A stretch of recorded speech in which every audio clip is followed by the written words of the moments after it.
The last couple of times we were together, we talked about this lovely scene, Genesis 17:15. And God said unto Abram, as for Sarai thy wife, thou shalt not call her name Sarai, but Sarah shall her name be.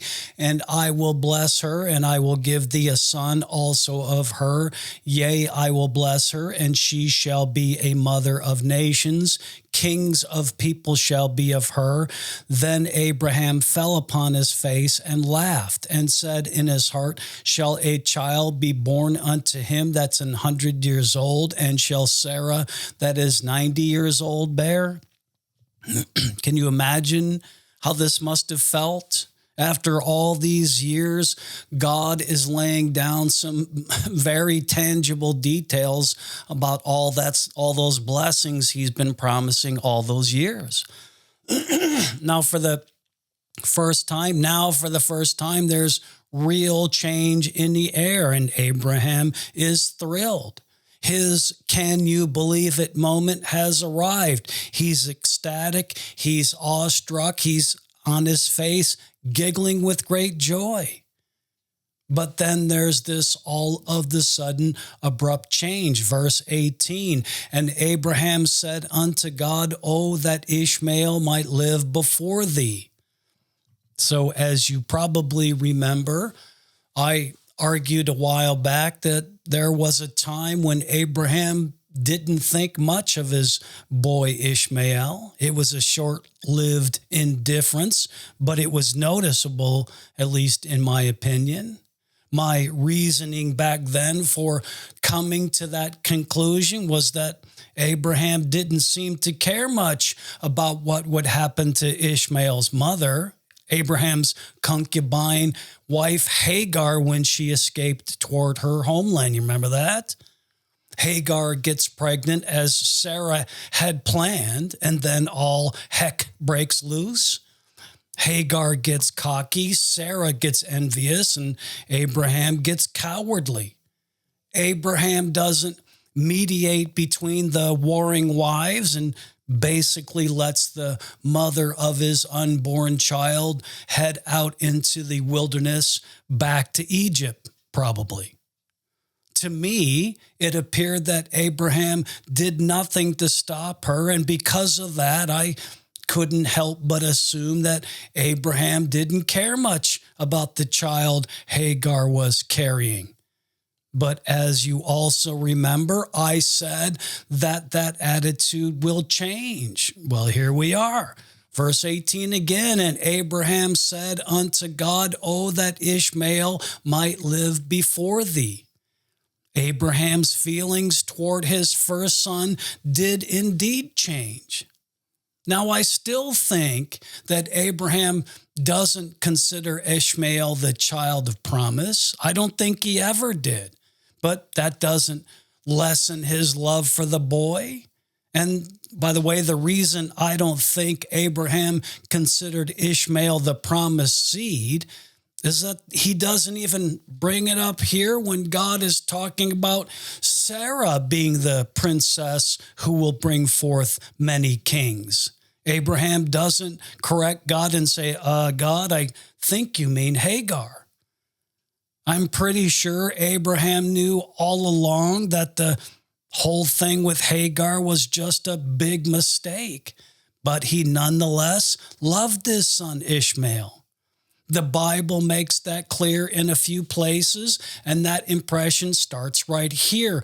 Oh, God, that Ishmael might live before thee. The time Abraham felt had come. What he must have hoped wouldn't happen was happening.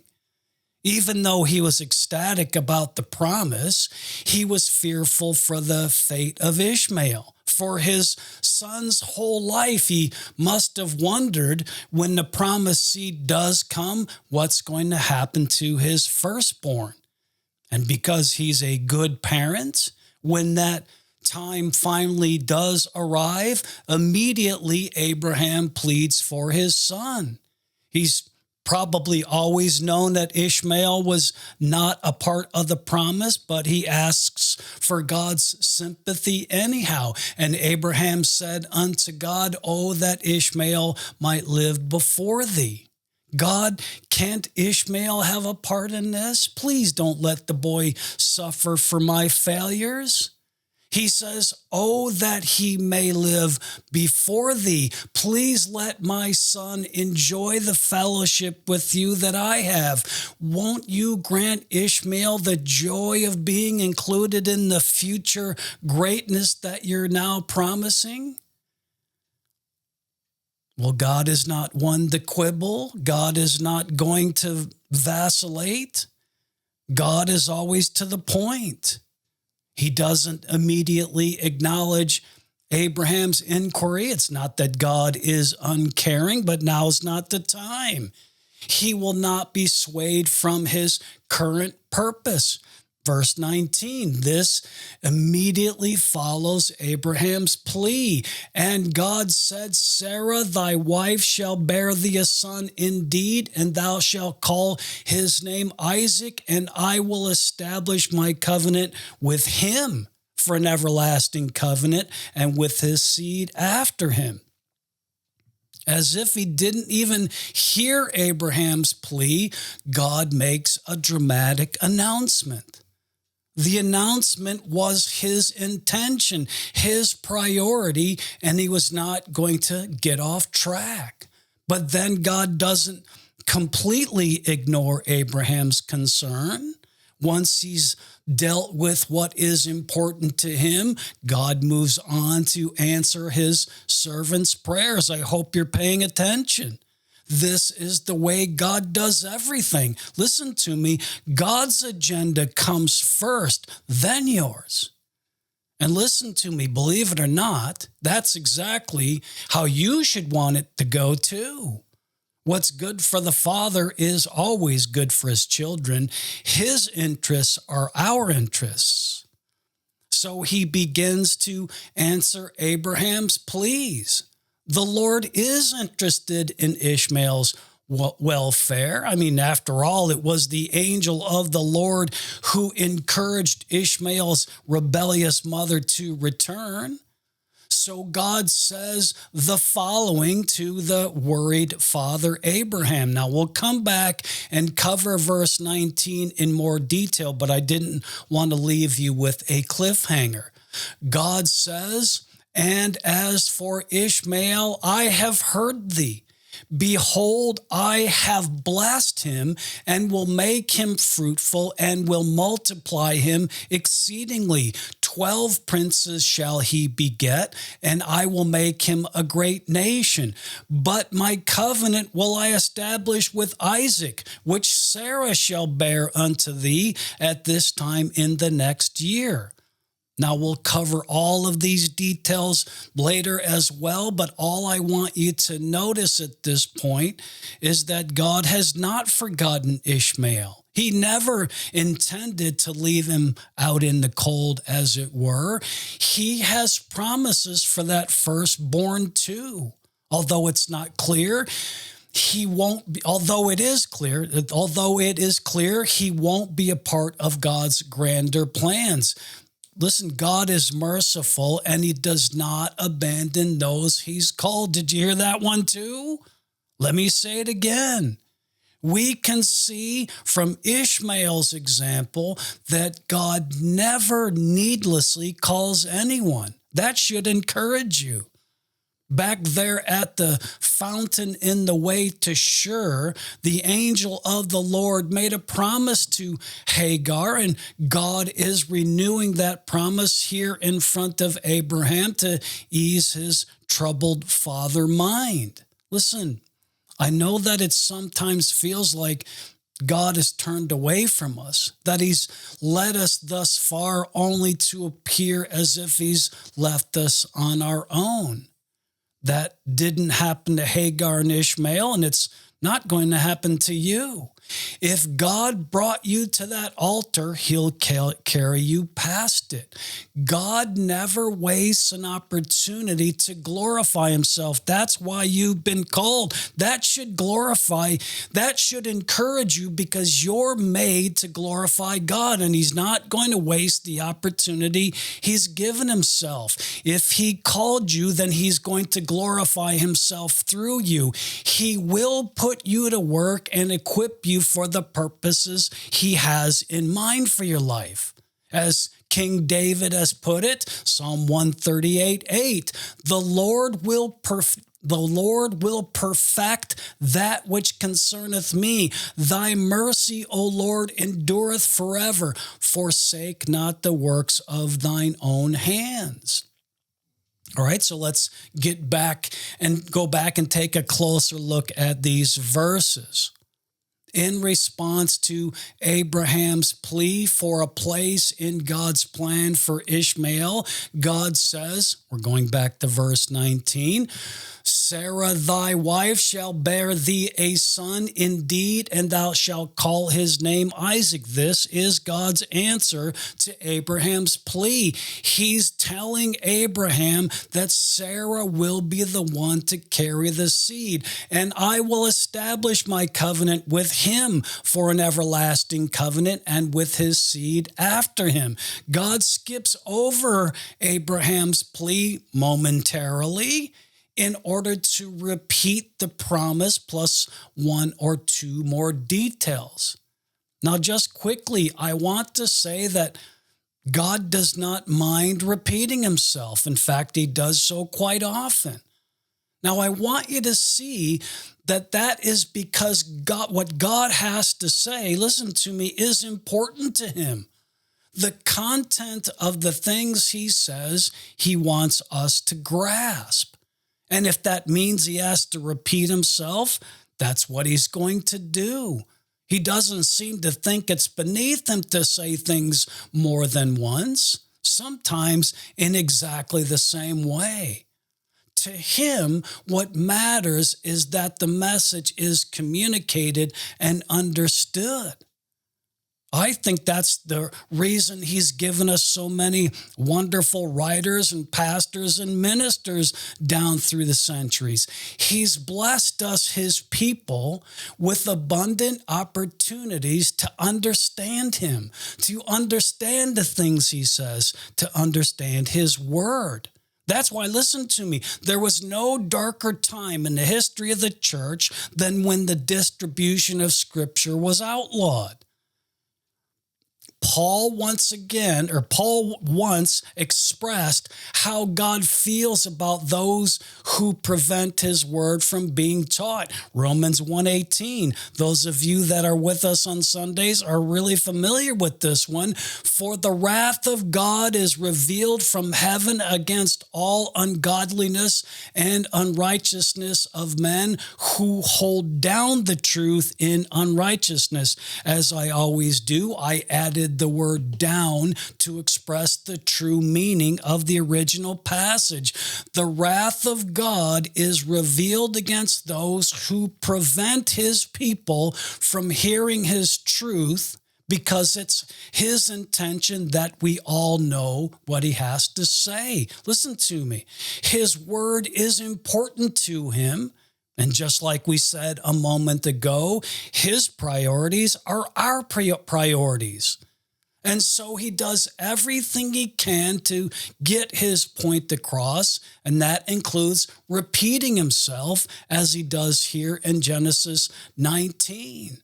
This is a restatement of what he said just a few verses before. And God said, Sarah, thy wife, shall bear thee a son indeed, and thou shalt call his name Isaac, and I will establish my covenant with him for an everlasting covenant, and with his seed after him. Abraham, your son Ishmael, is not the one I've been promising. He came through Hagar. And although it seems impossible to you, Abraham, Sarah, as your true wife, will bear the son I've been promising, as I have been telling you all along. God is repeating and clarifying. And he even tells Abraham what his son's name will be. Thou shalt call his name Isaac. Now, this is interesting because the word Isaac actually means, get this, laughter. God doesn't explicitly say why he wants Isaac's name to be Isaac. He has done that in the past. Sometimes he'll say, thou shalt name him such and such because or for this and that. For example, you're all familiar with this verse, Matthew 1:21. She shall bring forth a son, and thou shalt call his name Jesus, for he shall save his people from their sins. Jesus is the Greek version of the Hebrew name Joshua, more accurately, but poorly pronounced by me, Yahashua, which means he saved, delivered, put in a state of safety.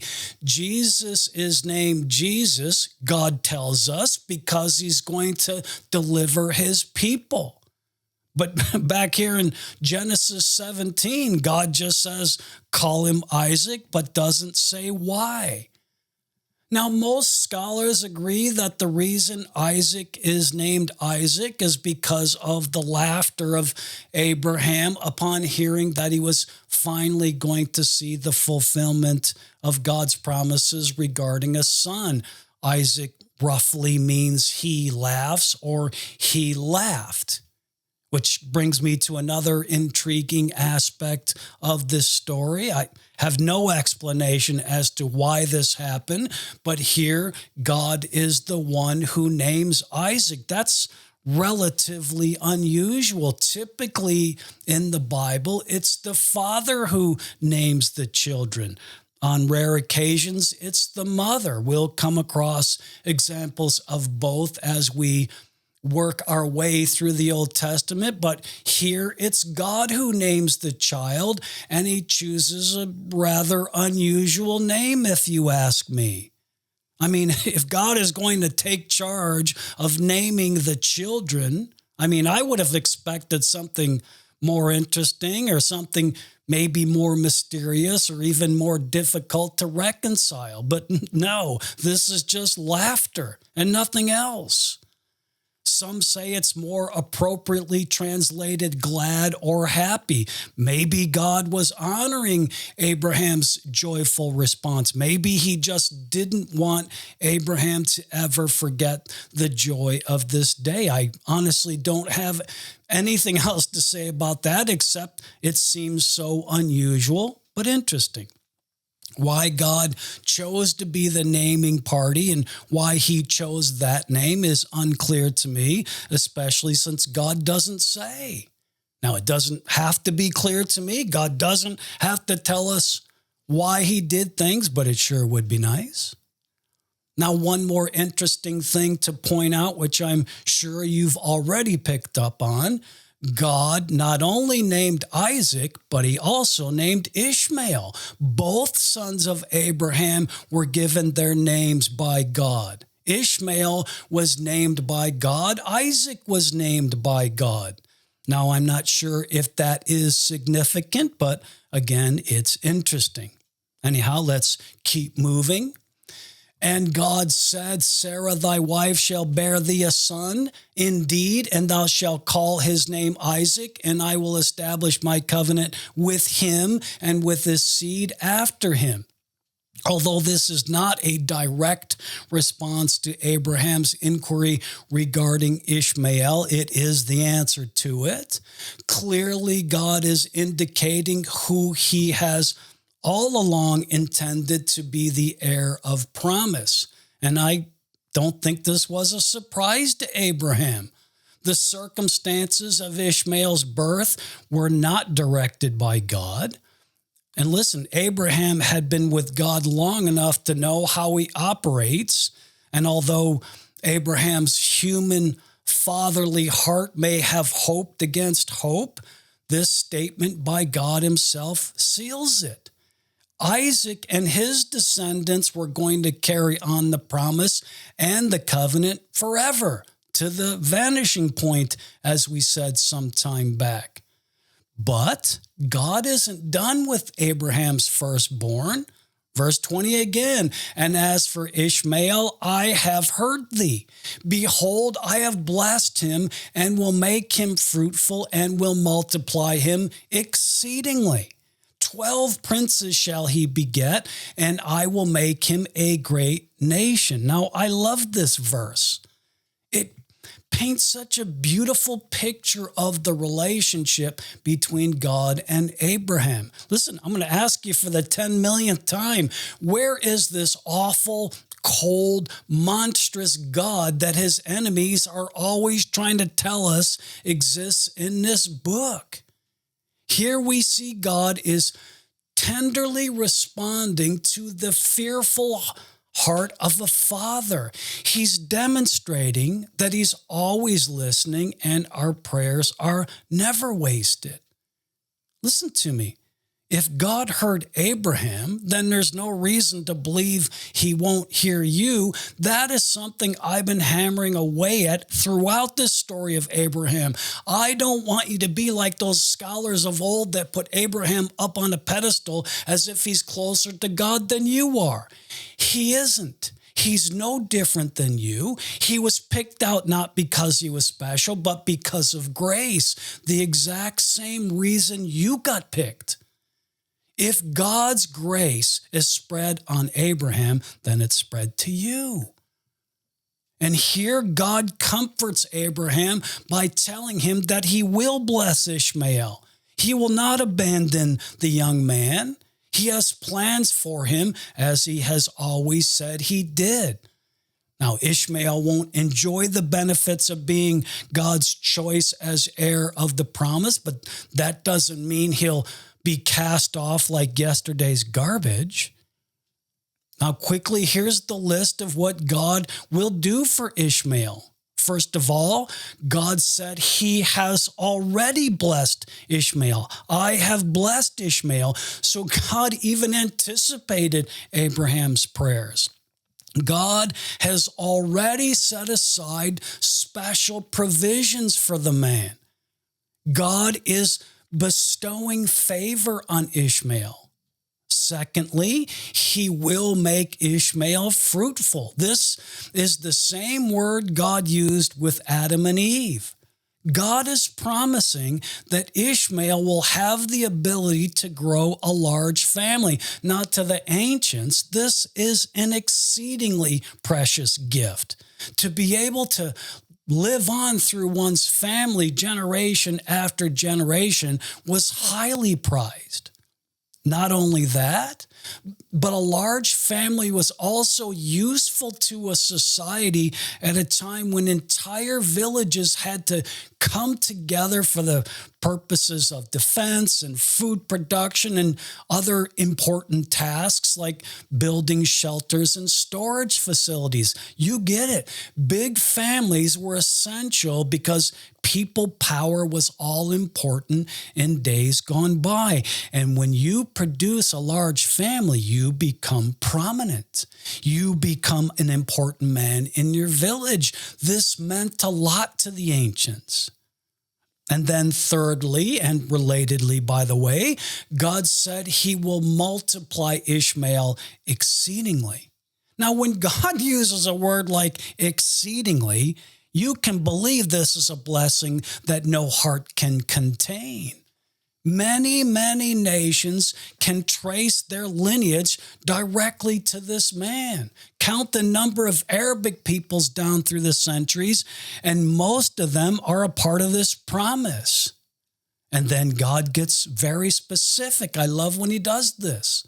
He tells Abraham that his son Ishmael will produce 12 princes.